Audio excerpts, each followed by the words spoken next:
Hi guys, I am Swati and I am an opinion writer with Indian Folk. My latest article is titled New Trends in Diplomacy.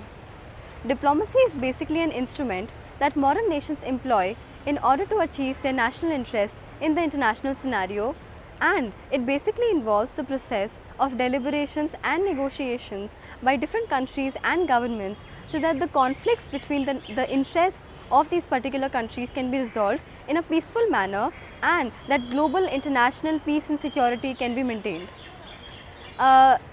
Diplomacy for a very long time always involved only the top-notch diplomats of countries and only the top leaders of the governments who were involved, and there was a lot of secrecy involved. But during the phase of the two world wars and after all the crises that followed, people around the world realized that this trend of secrecy in the diplomatic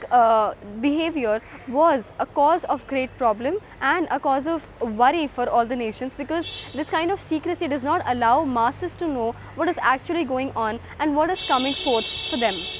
This is particularly why after the world wars, a process of democratization occurred in the trend of diplomacy. Particularly, US President Woodrow Wilson, who announced or proclaimed his 14 points agenda, and which said that basically diplomacy is open covenants of peace openly arrived at in the public domain so that the masses are aware of what is going on. This is what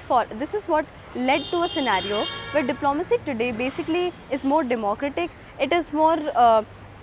inclusive, and that is why we have several summits, conferences and parliamentary forms of diplomacy, in fact, which is actually facilitated by the United Nations organization, which was also established in the post-World War era in 1945. This has changed the kind of characteristic that diplomacy around the world had, and today leadership and interpersonal relationships between the leaders of different countries has become a very important point.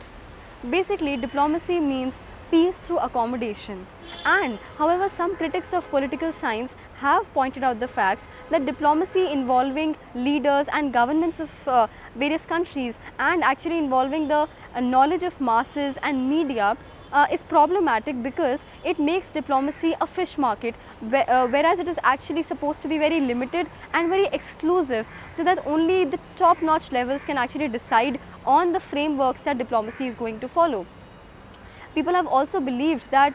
democracy and people's will has caused a lot of chaos, because when media gets involved into the diplomatic exchanges, what happens is that say the governments, for example the governments of India and Pakistan, and if the two governments at a diplomatic level are trying to achieve peace, however if something happens and the media gets involved, the media actually has the power to mobilize the masses, and because of the kind of repercussions, because of the kind of hate comments that go on social media, this diplomatic process or the peace talks can actually be hindered. That is why there is a lot of conflict with regard to what kind of nature diplomacy must follow. However, new trend of diplomacy basically involves a more democratic framework, a more open sphere that is open to the comments, to the opinions of masses, and that actually kind of makes it safe, so to say, if we actually retrospect to the World War era. If you want to read more on this, please go through my article on indianfolk.com. Thank you.